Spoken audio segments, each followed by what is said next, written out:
नयनतारा. स्वादंतराचामध्ये तुमचं स्वागत आहे. दुपारचा चहा म्हटला की चहाबरोबर लागतं ते खाणं, पण काय खायचं हा नेहमी प्रश्न पडतो. तर त्यासाठी आपण आज अगदी सोपी रेसिपी बघणार आहोत. ते म्हणजे तिखट मिठाच्या पुऱ्या. ह्या पुऱ्या खूप छान लागतात.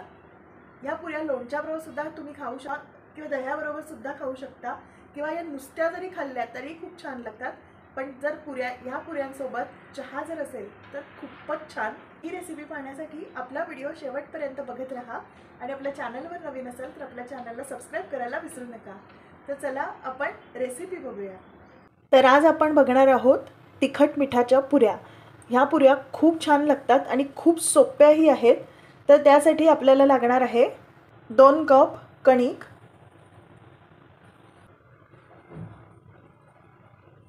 यानंतर आपण घालणार आहोत 2 टेबलस्पून रवा. इथे तुम्ही कुठलाही रवा घेतलात तरी चालेल. मी इथे साधा रवा घेतलाय. 1 टीस्पून हळद, 1 टीस्पून हिंग, 2 टीस्पून लाल तिखट. इथे मी साधं लाल तिखट वापरलंय. 1 टीस्पून ओवा, 1 टेबलस्पून जिरं, 2 टेबलस्पून पांढरे तीळ, कोथिंबीर चवीनुसार, मीठ चवीनुसार. आता आपण हे सगळं छान मिक्स करून घ्यायचं आहे.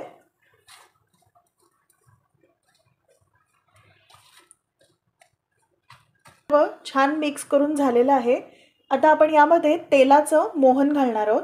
तर त्यासाठी आपण इथे पळी घेतलेली आहे. आपली पळी ही चांगली तापलेली आहे. 2 टेबलस्पून तेल,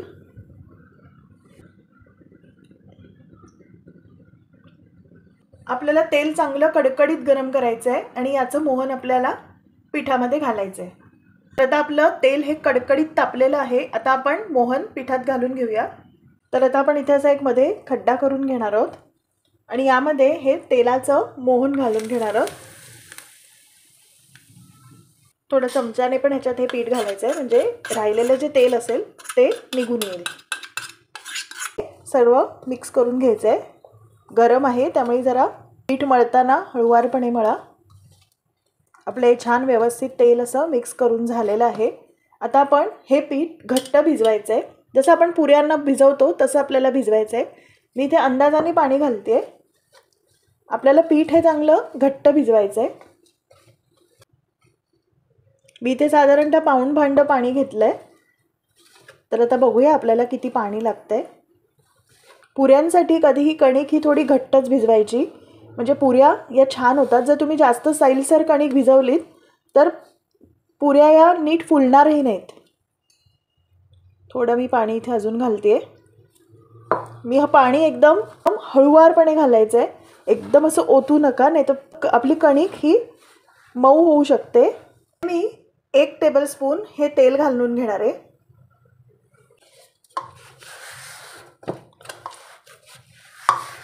आता आपलं पीठ हे चांगलं घट्ट मळत आलेलं आहे.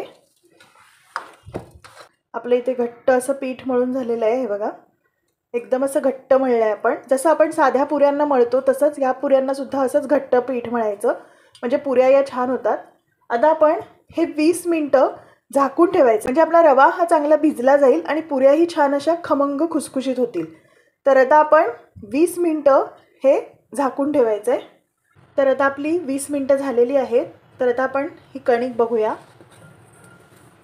हे बघा, मस्त अशी आपली कणिक छान ही भिजलेली आहे. हे बघा, छान अशी घट्टसर भिजलेली आहे आणि रवासुद्धा छान असा भिजलेला आहे व्यवस्थित. तर आता आपण ह्याच्या पुऱ्या करायला घेऊया. आपण इथे ही भिजलेली कणिक घेतलेली आहे. याच्या आपण अशा जशा तुम्हाला मोठ्या पुऱ्या लहान पुऱ्या जशा हव्यात तशा लाट्या करून घ्यायच्या आहेत. हे बघा, मी साधारणतः आपली एवढी साईज घेतली, म्हणजे मीडियम आकाराची आपली ही पुरी होईल. अशा आपल्याला छोट्या छोट्या लाट्या करून घ्यायच्या आहेत. हे बघा, इथे मी 4 लाट्या करून घेतलेल्या आहेत. बाकीच्या मी नंतर करते. तर आता आपण ह्या पुऱ्या करून घेऊया. ह्या पुऱ्या लाटायच्या आधी एकीकडे मी तेल तापत ठेवलेलं आहे, म्हणजे आपल्या पुऱ्या लाटून होईपर्यंत तेल हे चांगलं तापलं जाईल. तर आता आपण या पुऱ्या लाटून घेऊया. अगदी पातळ पण नाही करायचे आहेत आणि अगदी जाड्याही नाही करायचे आहेत, नाही तर पुऱ्या या फुलणार नाहीत.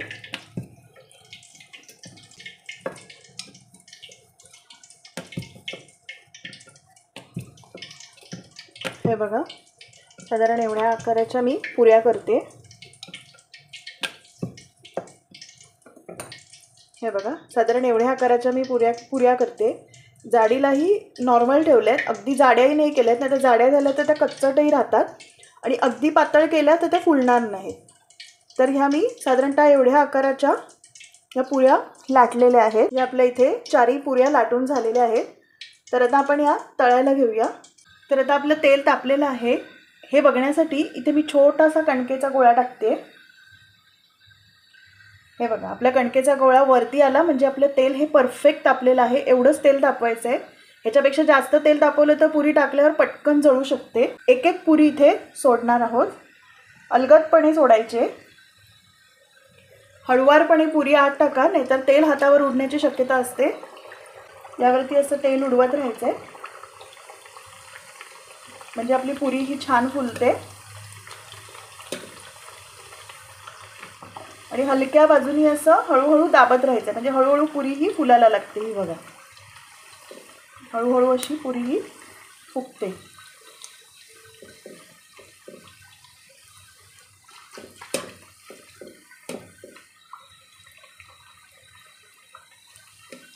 आता आपल्याला अलगदपणे याला उलटवायचे. हळूहळू असं ह्याच्यावरती तेल उडवायचं आहे म्हणजे पुरी ही छान अशी खमंग पण होते आणि वरनं आणि सगळ्या बाजूने ही छान तळली जाते. हे बघा, आपली पुरी छान अशी फुलली आहे मस्त. याचा रंगसुद्धा खूप छान आला आहे. इथे जे मी तिखट वापरलं आहे हे साधं तिखट वापरलं आहे. इथे काश्मीरी तिखट वापरू नका. जर वापरलं तर असं लालसट रंग येईल, पण जर तुम्हाला असं लालसट रंग चालणार असेल तर वापरलं तरी चालेल. पण मला असा लालसट रंग नको आहे म्हणून मी इथे नाही वापरले. इथे मी साधं तिखटच वापरलं आहे. हळुवारपणे ह्याला परत पलटवायचे. आपल्याला या पुऱ्या मध्यम आचेवर तळायच्या आहेत. अगदी बारीक गॅसवर पण नाही आणि अगदी फुल गॅसवर पण नाही, नाहीतर या तेलकट होऊ शकतात. आपल्या पुरीचा रंगसुद्धा खूप छान आलेला आहे. आपली पुरी व्यवस्थित तळलेली आहे. आता आपण ही काढून घेऊया. मी तुम्हाला जवळून दाखवते. मस्त अशी खमंग अशी पुरी तयार झालेली आहे. तर आता मी ही एका डिशमध्ये ही काढून घेते. हे बघा, मस्त असा रंग आलेला आहे. आता मी गॅस थोडा बारीक करते कारण आता तेल आपलं चांगलं तापलेलं आहे. तर आता मी इथे ही दुसरी पुरी हळुवारपणे सोडते. अगदी सावकाशपणे सोडा, नाही तर पटकन तेल अंगावर उडेल. तो असं याच्यावरती तेल उडवायचं आहे म्हणजे पुरी छान फुगली जाते. आणि असं हलकं दाबायचं साईडनी म्हणजे पुरी ही छान फुलून येते. मस्त आपली अशी पुरी फुलली आहे. आता ही बाजू पलटवायची. पुऱ्या खूप छान लागतात लोणच्या बरोबर, चहासोबत किंवा दह्याबरोबर किंवा अशा नुसत्याही तुम्ही खाऊ शकता. या तुम्ही प्रवासात सुद्धा नेऊ शकता. हे बघा, आपली ही पुरी झालेली आहे. मस्त अशी खमंग पुरी झालेली आहे. आता आपण ही काढून घेऊया. हे बघा, मी अजून एक पुरी तुम्हाला तळलेली दाखवते. मी आता ही तिसरी पुरी हळुवारपणे सोडते. असं तेल उडवायचं आहे म्हणजे पुऱ्या पण आपल्या छान अशा फुगल्या जातात. हे बघा, मस्त अशी टम्म फुगली आपली पुरी. या पटकन होतात पुऱ्या. रवा घातल्यामुळे याला छान असा खमंगपणा येतो आणि असा हलकासा कुरकुरीतपणा येतो. तर आता आपली ही पुरी झालेली आहे. आपण ही काढून घेऊया. तर आता ही पुरी मी डिशमध्ये काढून घेते. हे बघा, आपल्या पुऱ्या या अशा मस्त झालेल्या आहेत. छान रंगसुद्धा खूप आलेला आहे. तर आता मी बाकीच्या पुऱ्या तळून घेते. हे बघा, आपल्या इथे मस्त अशा पुऱ्या छान टम्म फुगलेल्या तिखट मिठाच्या पुऱ्या या तयार झालेल्या आहेत. खूप छान झाल्यात या पुऱ्या. मस्त दिसत आहेत, एकदम छान अशा टम्म फुगलेल्या आहेत. तर आता आपण इथे एक पुरी घेऊन बघूया. तर आता इथे एक पुरी मी तुम्हाला हातात घेऊन दाखवते. हे बघा, हे बघा, मस्त असा आवाज येतोय म्हणजे आपल्या पुऱ्या ऑइलीसुद्धा झालेल्या नाही आहेत, अजिबात तेलकट झालेल्या नाही आहेत. आपल्या पुऱ्या मस्त अशा झालेल्या आहेत. त्याचं मोहन आपण जे घालतो ते अगदी 2 टेबलस्पूनच घाला, जास्त घालू नका. जर चुकून तेल जास्त झालं तर पुऱ्या या तेलकट होऊ शकतात. आणि मंद आचेवर शक्यतो तेलात तळू नका, नाही तर पुऱ्या या तेलकट होतील. चांगलं कडकडीत तापलं पाहिजे आणि मगच पुऱ्या या तळायला टाकायच्या. पहिल्या 2-3 पुऱ्या व्यवस्थित तळल्या गेल्यानंतर मग मध्यम आचेवर आपण ह्या पुऱ्या तळायच्या आहेत म्हणजे आपल्या पुऱ्या या तेलकट होणार नाहीत. तर त्या एक पुरी मी तुम्हाला इथे तोडून दाखवते.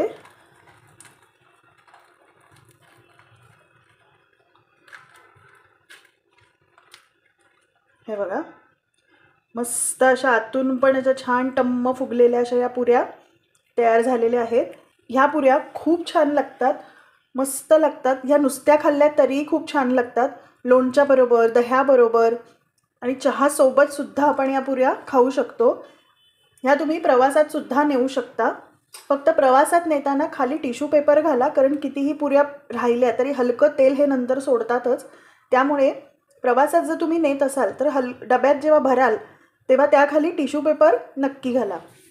आता आपल्या ह्या मापामध्ये साधारणतः 20 पुऱ्या ह्या आकाराच्या आपल्या तयार झालेल्या आहेत. जर तुम्हाला ह्याच्यापेक्षा छोट्या करायच्या असतील तर करू शकता, किंवा जर मोठ्या जरी करायच्या असतील तरी करू शकता. पण मी मध्यम आकाराच्या, ज्या बाहेर आपल्या पुऱ्या मिळतात नॉर्मल साईजच्या, त्याच मी आकाराच्या पुऱ्या केल्या आहेत. तर माझ्या साधारण एवढ्या मापामध्ये 20 पुऱ्या या बसलेल्या आहेत. तर इथे आपल्या तिखट मिठाच्या पुऱ्या ह्या तयार झालेल्या आहेत.